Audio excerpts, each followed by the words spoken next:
Assalamualaikum warahmatullahi wabarakatuh. Nah, adik-adik sekalian gimana nih kabarnya? Baik ya, alhamdulillah. Nah, pada pembelajaran kali ini kita itu mau belajar gerak lurus. Nah, sebelumnya untuk belajar gerak lurus ini kakak mau review materi sebelumnya nih, yaitu adalah besaran skalar dan besaran vektor. Nah, masih ingat nggak sih besaran skalar itu apa? Oke, benar. Besaran skalar adalah besaran yang hanya memiliki nilai. Nah, sedangkan ada besaran vektor. Dia memiliki nilai dan juga arah.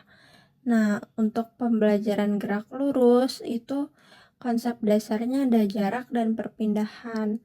Nah, kalau jarak itu adalah panjang lintasan yang ditempuh oleh suatu benda tanpa memperhatikan arah gerak benda, sehingga jarak merupakan besaran skalar. Nah, berarti jarak adalah besaran skalar dan perpindahan adalah perubahan kedudukan suatu benda ditinjau dari keadaan awal dan keadaan akhir dengan memperhatikan arah gerak benda, sehingga perpindahan merupakan besaran vektor.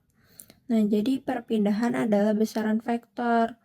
Nah, jarak itu hanya menilai ada nilainya saja. Besarnya hanya nilainya saja. Nah, tapi perpindahan itu ada nilai dan juga ada arahnya. Nah, contohnya nih, ada Anton bergerak 100 meter ke arah timur, kemudian berbalik menempuh jarak 20 km ke arah barat. Tentukanlah A jarak, B perpindahan. Nah, jaraknya itu tadi hanya nilainya aja.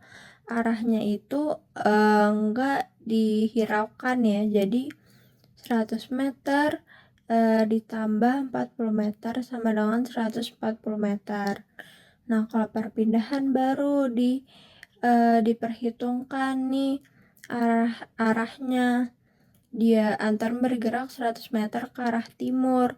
Jadi 100 ke arah timur berarti dia ke kanan ya. Terus berbalik menempuh jarak 20 km ke arah barat. Berarti dikurang 20 meter. Kenapa dikurang? Karena dia ke kiri 20 km ke arah barat. Berarti dia itu ke kiri.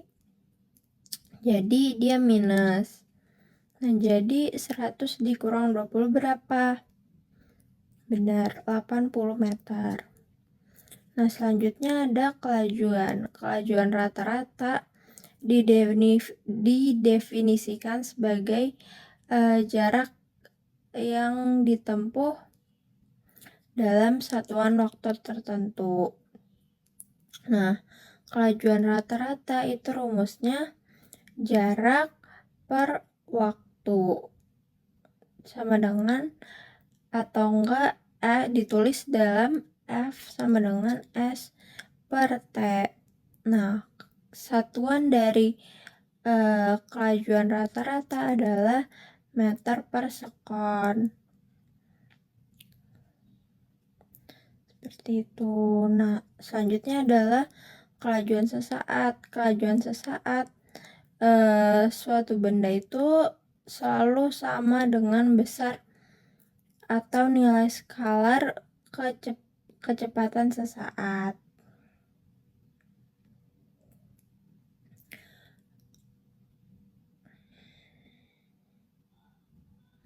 Nah, selanjutnya ada kecepatan rata-rata atau V didefinisikan sebagai perpindahan benda atau S dalam selang waktu tertentu. Rumus kecepatan rata-rata adalah perpindahan dibagi selang waktu, atau bisa dinotasikan F sama dengan delta S per delta T. Nah, satuannya itu adalah meter per sekon. Nah, selanjutnya ada kecepatan sesaat. Kecepatan sesaat adalah kecepatan pada waktu saat tertentu dengan delta X per delta T.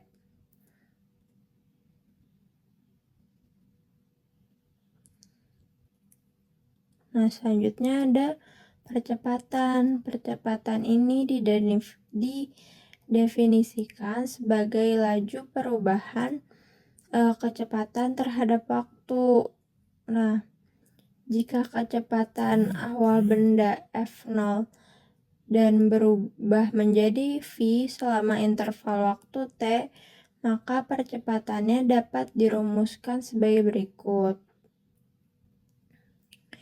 Dengan percepatan sama dengan delta v per delta t sama dengan v dikurang f0 per t dikurang t0. Nah, keterangannya A itu adalah percepatan dengan satuan meter per sekon kuadrat, dan delta V adalah perubahan kecepatan dengan satuan meter per sekon, dan delta T adalah selang waktu atau S,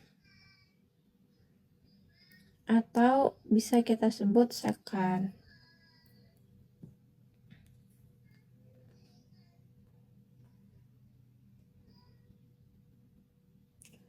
Nah, selanjutnya ada mobil bergerak dengan kecepatan awal 20 meter per sekon. Setelah 10 detik, kecepatannya berubah menjadi 40 km per sekon. Yang ditanya adalah berapa percepatan yang dialami mobil tersebut. Nah, kita tulis dulu yang diketahui. Kecepatan awalnya adalah 20 meter per sekon, dan kecepatan akhirnya adalah 40 meter per sekon, dan waktu tempuhnya adalah 10 second. Nah, percepatan yang dialami mobil adalah A sama dengan delta V. Delta V itu F akhir dikurangi F awal per T.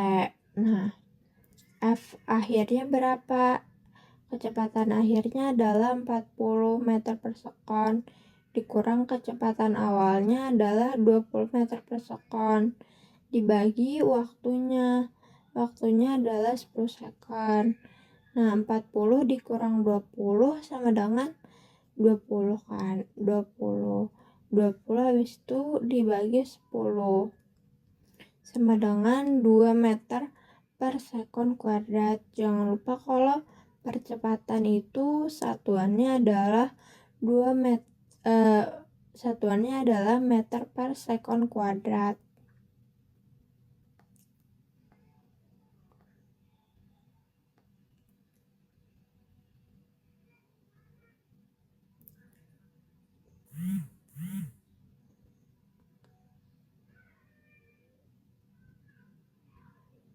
Nah, selanjutnya ada gerak lurus beraturan atau GLB. Gerak lurus beraturan itu adalah gerak suatu benda yang lintasannya berupa garis lurus dan memiliki kecepatan tetap. Kecepatan tetap artinya besar dan arah kecepatan tidak berubah. Nah, berarti di sini dia kecepatannya konstan atau tidak berubah.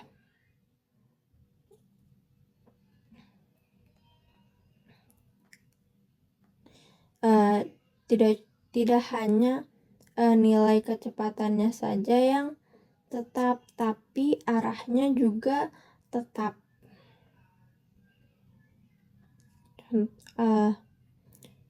Di sini ada grafiknya. Ada grafik kecepatan dan posisi pada gerak lurus beraturan. Contoh soal. Suatu benda bergerak di sepanjang sumbu X. Pada saat awal T1 sama dengan 2 sekon. Benda berada di titik A. Titik A berada pada 10 meter terhadap titik O. Pada saat akhir T2 sama dengan 10 sekon. Benda berada di titik B. Titik B berada pada posisi 30 meter terhadap titik O. Hitunglah kecepatan rata-rata benda tersebut.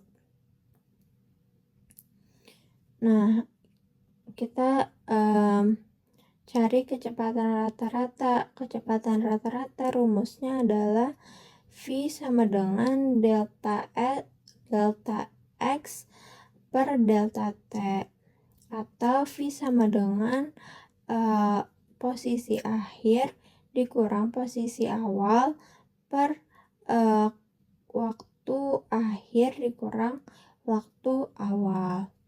Nah, di sini diketahui posisi akhirnya adalah 30 meter. Terus posisi awalnya adalah 10 meter. Per waktu akhirnya T akhir adalah T2 adalah 10 sekon. Dikurang T1-nya adalah 2 sekon. Jadi 30 dikurang 10, 20. 10 dikurang 2, 8. Jadi 20 dibagi 8 sama dengan 2,5 meter per sekon.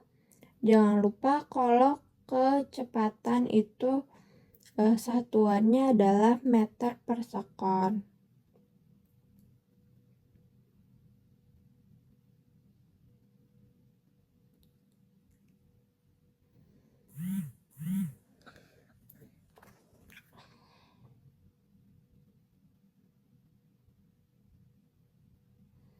Selanjutnya ada gerak lurus berubah beraturan atau GLBB.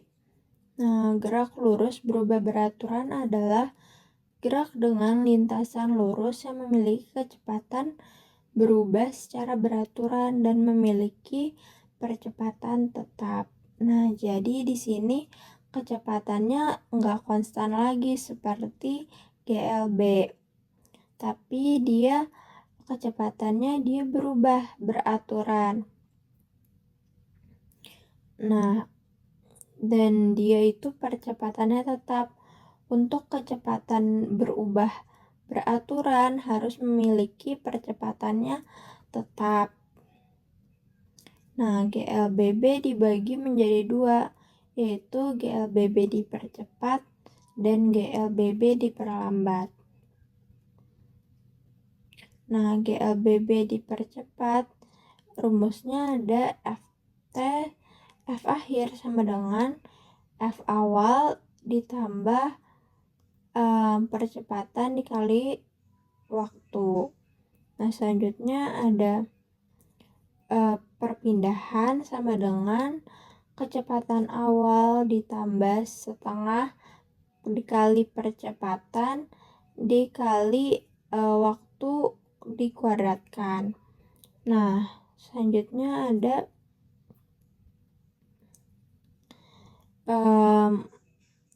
kecepatan pada saat T sama dengan S0 ditambah V0 ditambah setengah AT kuadrat. Contoh GLBB dipercepat. Ada gerak jatuh bebas. Ketika misalkan apel jatuh dari pohon ke tanah. Nah, itu adalah salah satu contoh gerak jatuh bebas. Dia tidak punya kecepatan awal. Berarti F0-nya atau kecepatan awalnya sama dengan 0.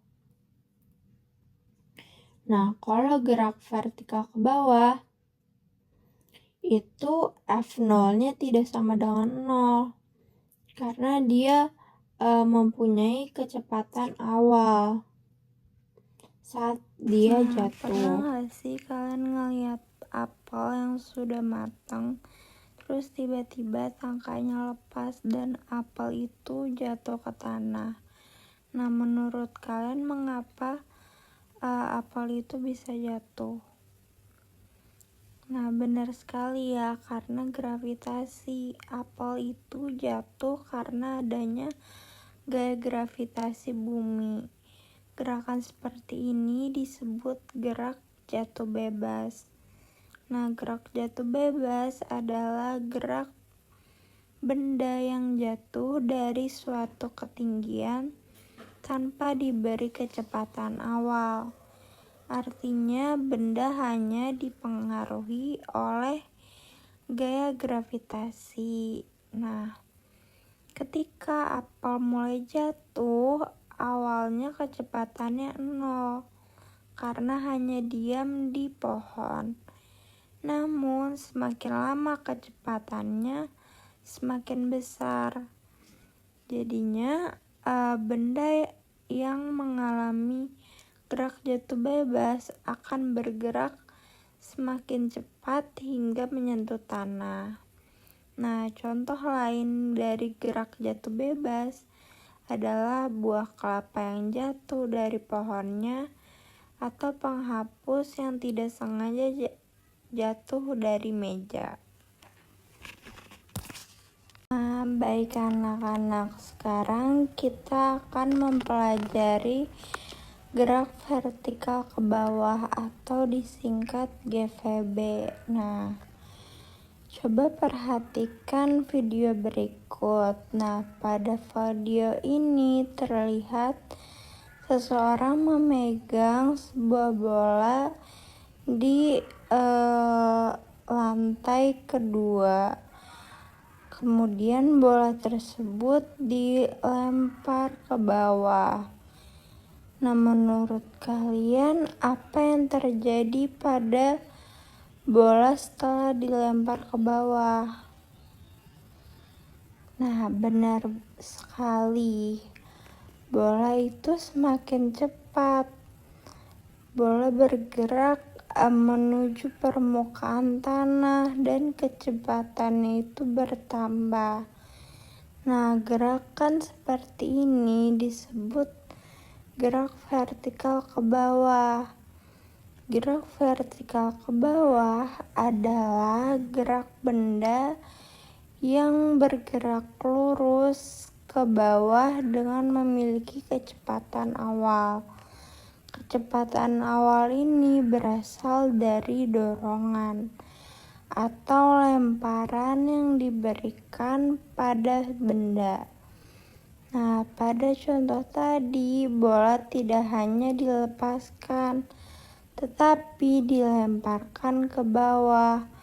Artinya, sejak awal bola sudah memiliki kecepatan. Setelah itu, gaya gravitasi bumi terus menarik bola ke bawah sehingga kecepatannya semakin besar. Nah, jadi ada dua hal yang membuat bola bergerak. Pertama adalah kecepatan awal, karena bola tersebut dilempar. Kedua, adanya gaya gravitasi yang terus mempercepat gerak bola menuju permukaan bumi.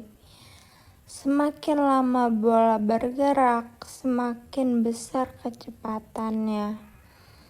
Oleh karena itu, bola akan mencapai tanah lebih cepat dibanding jika bola hanya dilepaskan tanpa dilempar. Nah, sekarang coba kita bandingkan dengan gerak jatuh bebas. Pada gerak jatuh bebas, misalnya tadi sebuah apel lepas dari tangkainya. Apel tidak diberi dorongan sama sekali, sehingga kecepatan awalnya 0. Sedangkan pada gerak vertikal ke bawah, seperti bola pada video ini, bola sudah memiliki kecepatan awal karena dilempar ke bawah.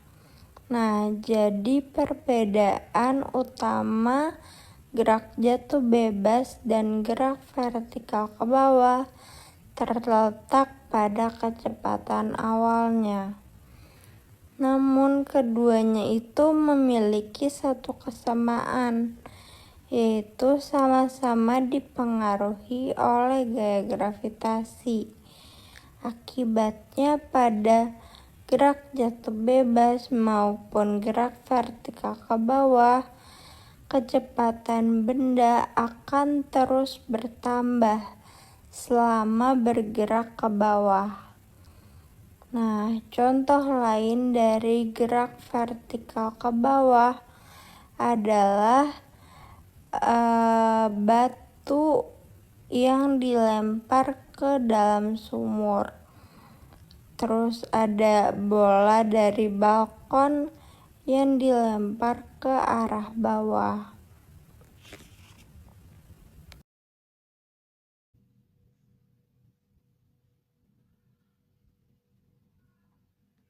Nah, selanjutnya ada rumus GLBB dipercepat.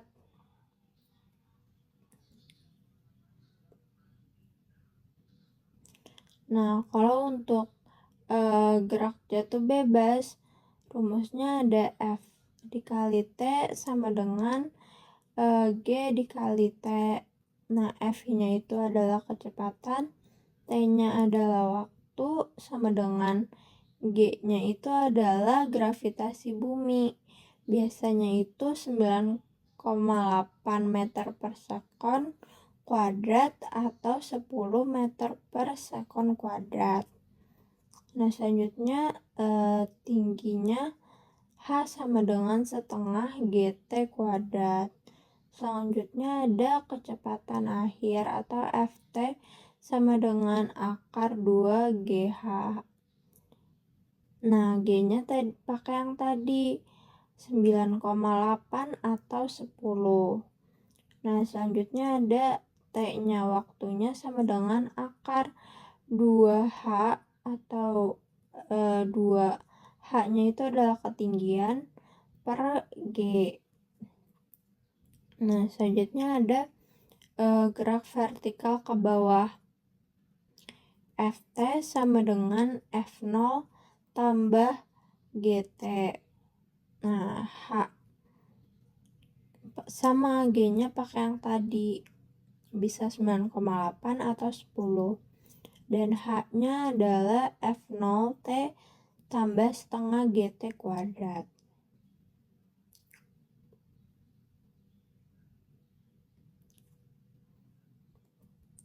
Nah, kalau tadi GLBB dipercepat itu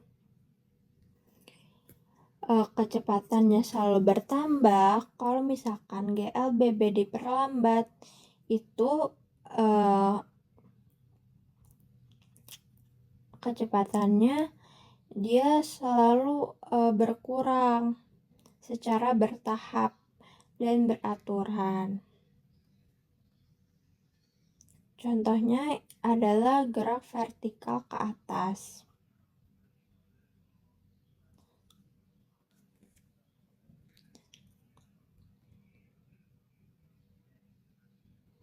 Seperti pada contoh gambar ini, ketika seseorang melemparkan bola ke atas, itu namanya adalah gerak vertikal ke atas atau sekarang kita beralih ke contoh dan grafiknya itu dia adalah turun. Nah, saat bola dilempar ke atas, bola memiliki kecepatan awal dari lemparan pemain. Nah, gerakan bola saat naik inilah yang disebut gerak vertikal ke atas. Meskipun bola bergerak ke atas, gaya gravitasi tetap bekerja menarik bola ke bawah. Akhirnya kecepatan bola semakin lama semakin berkurang, sampai akhirnya bola mencapai titik tertinggi dan berhenti sesaat. Nah, perlu diingat, di titik tertinggi kecepatannya memang nol, tapi gravitasinya tidak hilang. Gaya gravitasi tetap bekerja sehingga bola akhirnya bergerak turun kembali ke bawah. Nah, selain sirkus, contoh lain dari gerak vertikal ke atas adalah bola basket yang dilempar lurus ke atas, atau sebuah benda yang kita lempar ke udara.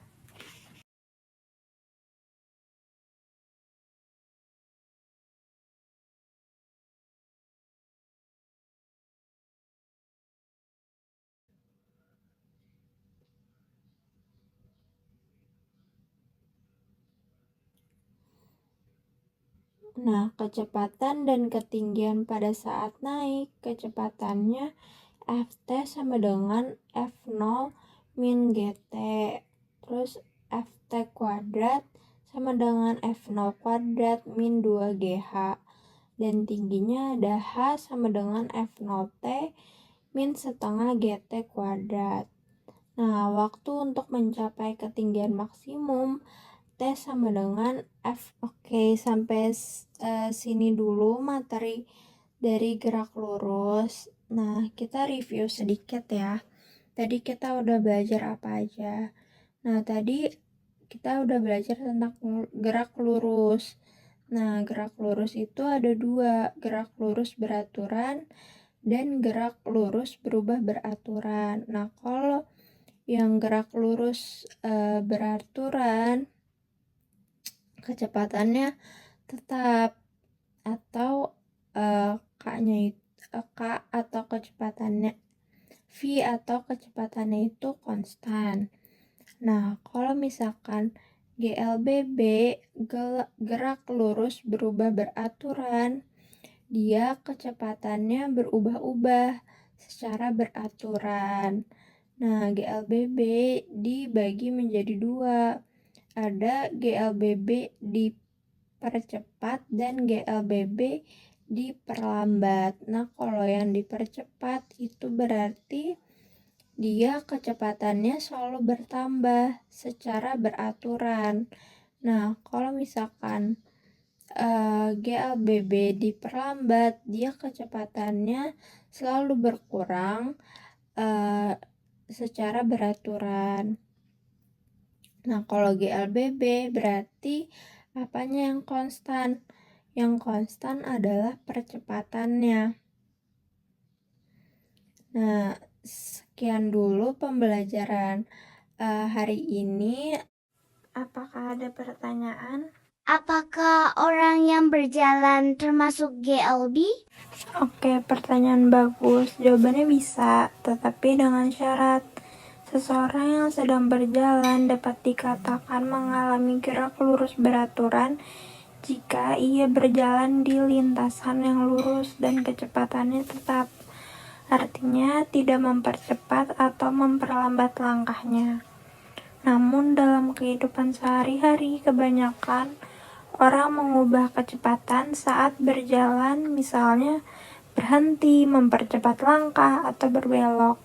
Karena itu, orang yang berjalan biasanya tidak mengalami GLB secara sempurna.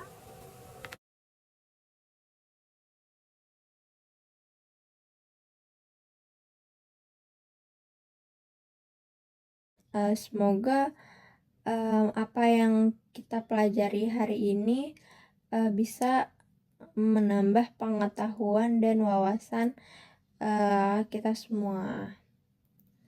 Nah, untuk kurang lebihnya mohon maaf. Wassalamualaikum warahmatullahi wabarakatuh.